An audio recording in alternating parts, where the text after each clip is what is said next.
नमस्ते बच्चों, मैं पिंकी गांधी फ्रॉम लैड पब्लिक स्कूल। पिछली कक्षा में मैंने आपको करवाया था हिंदी व्याकरण के लिंग वचन विलोम। आज की कक्षा में हम करने वाले हैं बधाई पत्र और उसी के साथ में निबंध। छोटी बहन को कक्षा में प्रथम आने पर बधाई पत्र। आपकी जो छोटी बहन है वो अपनी कक्षा में प्रथम आई है तो उसको आपको बधाई पत्र लिखना है। तो सबसे पहले आप यहाँ पे इस तरीके से रेड लाइन के पास में एड्रेस लिखेंगे, D4 व्यास कॉलोनी, बीकानेर, दिनांक प्रिय राधा।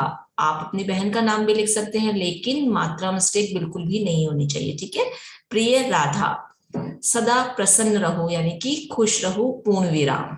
न्यू लाइन से स्टार्ट करेंगे। कल ही तुम्हारा पत्र मिला, यह पढ़कर हम सभी खुश हुए कि तुम अपनी कक्षा में प्रथम आई हो।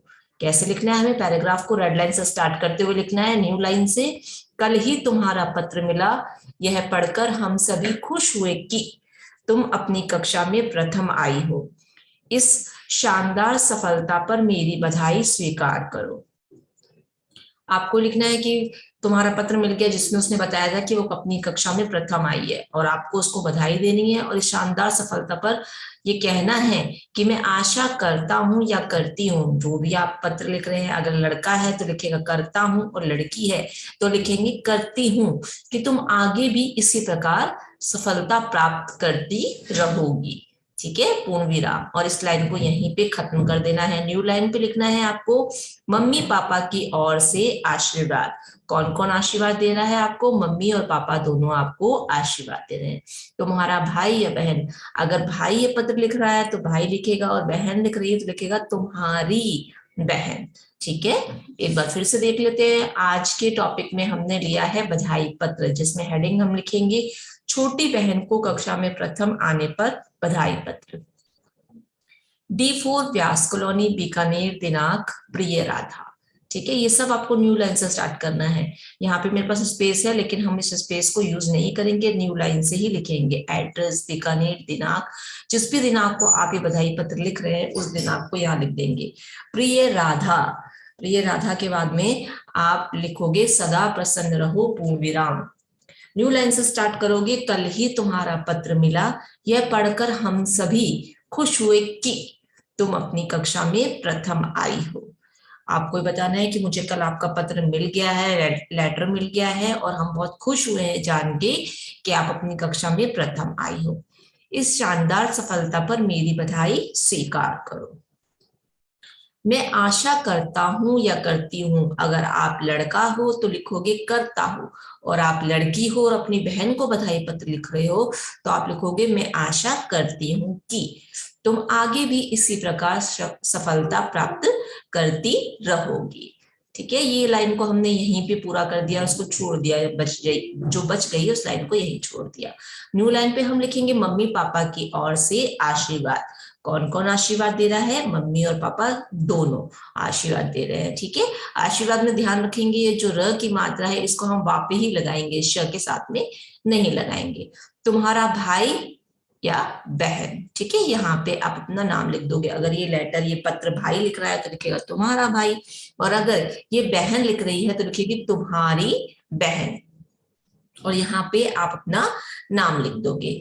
ये बच्चों हो गया हमारा बधाई पत्र। आगे हम करेंगे निबंध।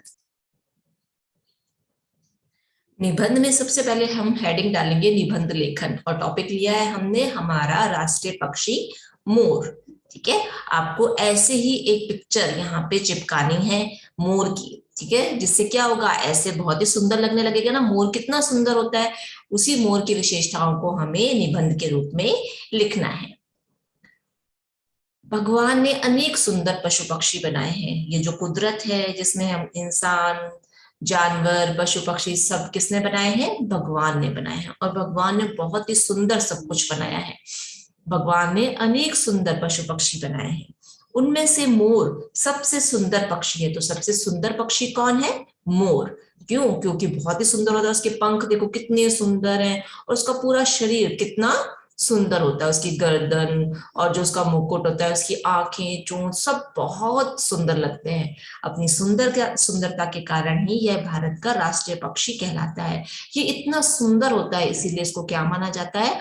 भारत का राष्ट्रीय पक्षी माना जाता है। आपसे क्वेश्चन भी किया जा सकता है ना, जीके का क्वेश्चन है कि हमारा राष्ट्रीय पक्षी कौन है, तो हमारा राष्ट्रीय पक्षी मोर है। मोर की गर्दन नीले रंग की और लंबी होती है। मोर की गर्दन कैसी होती है, नीले रंग की और लंबी। देखो चित्र में हमें दिखा रखा है ना, मोर की गर्दन कैसी है, नीले रंग की है और लंबी है, ठीक है।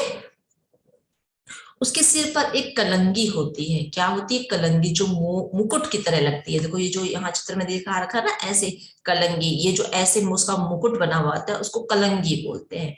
तो ये किसकी तरह होती है, मुकुट की तरह होती है। आगे हम देखेंगे कि मोर के पंख बहुत सुंदर होते हैं, इन्हें मोर पंख भी कहा जाता है। ज्यादातर घरों में होते हैं ना, कान्हा जी की पूजा की जाती है, जो पंखा हिलाने का काम किया जाता है वो भी किससे किया जाता है, मोर पंख से किया जाता है। और कान्हा जी के मुकुट पे भी क्या लगा होता है, मोर पंख लगा हुआ होता है। इसके पंखों पर चांद जैसी आकृति बनी हुई होती है। देखिए हमें क्या चित्र में दिखाई दे रहा है, ये देखो पंखों पर क्या बना है, चांद जैसी आकृति बनी हुई है ना। आगे बढ़ते हैं। आकृति यानी कि जो शेप होती है उसको आकृति बोलते हैं। वर्षा ऋतु में जब बादल गरजते हैं, वर्षा ऋतु जब होती है तो जब बादल गरजते हैं तो काली काली घटाओं को देखकर मोर अपने पंख फैलाकर नाचने लगता है। जब वो देखता है कि काले काले बादल आ गए हैं, बहुत तेज बारिश होने वाली है, तो उन बादलों को देखकर ही मोर क्या करता है, अपने पंखों को फैला लेता है और नाचने लगता है। मोर किसान का मित्र कहलाता है। क्या कहलाता है, मित्र, किसान का मित्र। कैसे कहलाता है, ये खेत के कीड़े मकोड़ों को खा जाता है। क्या खा जाता है, जो कीड़े मकोड़े होते हैं ना, किसान के जो खेत में कीड़े मकोड़े होते हैं उनको जो मोर है वो खा जाता है। इसलिए कहा जाता है कि मोर जो है वो किसान का मित्र है, क्योंकि जो कीड़े मकोड़े होते हैं वो उसकी फसलों को खराब करते हैं, नष्ट कर देते हैं, और वो क्या करता है, उनको खा जाता है। इस तरह से वो किसान का क्या होता है, मित्र होता है। मोर सांप को भी मारकर खा जाता है। राष्ट्रीय पक्षी होने के कारण मोर की रक्षा करना हमारा कर्तव्य है। क्या है, कर्तव्य। क्यों, क्योंकि ये हमारा राष्ट्रीय पक्षी है, इसीलिए हमें ध्यान रखना चाहिए कि कोई भी इसको नुकसान नहीं पहुंचाए और इसको मारे नहीं। सरकार ने मोर के शिकार पर रोक लगा रखी है। ठीक है, ये हो गया है बच्चों हमारा निबंध। एक बार फिर से हम इसको रीड आउट कर लेते हैं, ताकि कोई भी जो मात्रा आपको पढ़ने में नहीं आ रही हो तो आप उसको अच्छे से पढ़ पाओ। ठीक है, हमने टॉपिक लिया था हमारा राष्ट्रीय पक्षी मोर। आपको यहाँ चित्र को चिपकाना है और उसी के साथ में निबंध को कंटिन्यूअसली में लिखना है।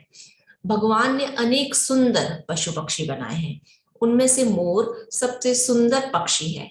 अपनी सुंदरता के कारण ही यह भारत का राष्ट्रीय पक्षी कहलाता है। मोर की गर्दन नीले रंग की और लंबी होती है। उसके सिर पर एक कलंगी होती है जो मुकुट की तरह लगती है। मोर के पंख बहुत सुंदर होते हैं, इन्हें क्या कहा जाता है, मोर पंख भी कहते हैं। इसके पंखों पर चांद जैसी आकृति बनी हुई होती है। वर्षा ऋतु में जब बादल गरजते हैं तो काली काली घटाओं को देखकर मोर अपने पंख फैलाकर नाचने लगता है। मोर किसान का मित्र कहलाता है। यह खेत के कीड़े मकोड़ों को खा जाता है। मोर सांप को भी मारकर खा जाता है। राष्ट्रीय पक्षी होने के कारण मोर की रक्षा करना हमारा कर्तव्य है। सरकार ने मोर के शिकार पर रोक लगा रखी है। अब आपको क्या करना है बच्चों, पहले तो 2 टाइम आप पत्र को, जो बधाई पत्र मैंने आपको बताया है, और मोर का जो निबंध है आप उसको 2 टाइम रीड आउट करोगे। उसके बाद अपनी कॉपी में जब आपके पास पीडीएफ आ जाता है तो नीट एंड क्लीन राइटिंग में इसको नोट डाउन करोगे, और जो भी इसके कठिन शब्द हैं, आपको लगता है कि आप इसमें मात्रा मिस्टेक कर सकते हो, तो आपको निबंध के नीचे निबंध के जो शब्द हैं वो लिखने हैं 5 टाइम, और जो बधाई पत्र के शब्द हैं, जो कठिन शब्द हैं जिसमें आप मात्रा मिस्टेक कर सकते हो, वो बधाई पत्र कंप्लीट होने के बाद 5 बार आप उन शब्दों को लिख लोगे, ताकि क्या हो, जब भी आप बधाई पत्र और निबंध लिखो तो उसमें मात्रा मिस्टेक बिल्कुल भी नहीं हो। आशा करती हूँ कि दोनों टॉपिक आपको बहुत अच्छे से समझ में आ गए होंगे। आज मैं मेरी कक्षा यहीं समाप्त कर रही हूँ। धन्यवाद।